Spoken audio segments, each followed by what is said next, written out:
Hallo zusammen, hier ist der Movie Guru. Ich stehe hier gerade vor dem Kino Corso. Das Ziel von diesem Podcast ist, euch mitzunehmen ins Kino und ein bisschen Lust zu machen auf das Kino, von Filmfan zu Filmfan. Ich habe gerade einen Liebesfilm gesehen, der heisst Reminders of Him. Ist ein Film nach einer Buchvorlage von der Colleen Hoover, die er produziert hat und das mal als Drehbuch mitgeschrieben hat. Inhaltlich geht es um zwei Liebesgeschichten. Die eine spielt in der Vergangenheit, ist sehr hell und farbig gefilmt, also anders als sonst. Sonst ist immer die Liebesgeschichte von der Vergangenheit eher matt und düster oder sogar schwarz-weiß. Das ist da mal anders. Die andere Liebesgeschichte spielt in der Gegenwart. In beiden Liebesgeschichten steht die gleiche Frau im Mittelpunkt. Sie heisst Maika Monroe und ist gerade aus dem Gefängnis entlassen worden. Und versucht, und das ist jetzt eben das, eigentlich noch ein zusätzliches Element, ihre unbekannte Tochter wiederzusehen. Jetzt könnte ich das ausformulieren und alles erklären, aber da müsst ihr den Trailer schauen und vielleicht auch mal eine Synopsis lesen, eine Inhaltsangabe. Für das bin ich nicht da. Ich wollte euch sagen, wie der Film ist. Ich wollte euch mitnehmen, weil das Gute an diesem Film ist, es geht um grosse Gefühle. Boy meets Girl, Boy loses Girl, Boy gets Girl back. So werden romantische Komödien oder auch Dramen oft gestrickt. Das ist das, was man hier auch sieht, klar. Aber es geht noch um eine andere Ebene, nämlich um eine Mutter, die ein Kind geboren hat. Das Kind ist ihr weggenommen worden und sie will wieder zurück zum Kind. Also ein Sozialdrama irgendwo durch auch. Und es geht natürlich auch ganz stark um Erinnerungen, um Verdrängen, um Schuld. Und das sind die Themen, die eigentlich die Story vorantreiben. Und es ist eine Gefühlswelt, die Colleen Hoover schon mit anderen Büchern, nämlich «It Ends With Us» natürlich, nur noch ein einziges Mal, hat er auf Deutsch geheissen, vor 2 Jahren, 2024 im Kino gewesen. Heute schlägt der Film natürlich wegen dem Rechtsstreit zwischen Blake Lively und Justin Baldoni noch immer für Furore. Und sie hat aber jetzt ein anderes Buch geschrieben, wo auch verfilmt worden ist. All das Ungesagte zwischen uns, oder auf Englisch «Regretting You», das ist 2025. Und jetzt kommt eben quasi ein Jahr später «Reminders of Him». Der Film ist stark gespielt. Die Hauptdarstellerin ist toll. Ich habe die ganz ehrlich nicht gekannt, gross auf dem Radar gehabt.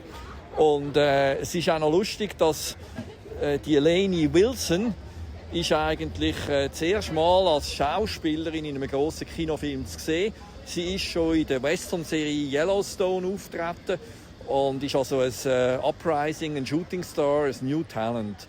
Und eigentlich die Rolle hat mal der Mickey Madison angeboten worden. Also sie hätte mal die Rolle spielen. Sie kennt man aus Anora. Aber jetzt ist Lainey Wilson zum Zug gekommen. Und es ist toll, das unverbrauchte Gesicht zu sehen, wo die Mutter spielt, die eigentlich nie richtige Muttergefühl hat können entwickeln und sich dann eigentlich in der Jetztzeit in dem Mann verliebt, der sich um ihre kleine Tochter gekümmert hat. Es hat dann auch noch Grosseltern. Da gibt es vor allem auch eine tolle Schauspielerin, die da noch mitspielt. Und die kennt man vor allem aus der Fernsehserie Parenthood, nämlich Laura Graham. Sie hat dort auch schon eine Mutter gespielt, die zurückkommt zu ihren Eltern leben. Eine tolle Serie, also wenn ihr gerne Familienserien habt, die wirklich gut sind und gleich das Hollywood-Feeling haben, Parenthood zählt zum Besten, wo man sich diesbezüglich antun kann. Ist allerdings schon ein paar Jahre her, wo diese Serie gedreht worden ist. Jetzt aber wieder zurück zum neuesten Film. Und ich denke, das ist wirklich toll, wenn man sieht, wie Hollywood es schafft, immer wieder grosse Gefühlsfilme zu machen, die ein Happy End haben, das kann ich sagen. Stichwort Patchwork Family. Aber trotzdem will ich nichts spoilern. Es ist doch toll, wenn man sieht, dass Hollywood immer noch Filme schafft, die grosse Gefühle, grosse Emotionen schüren.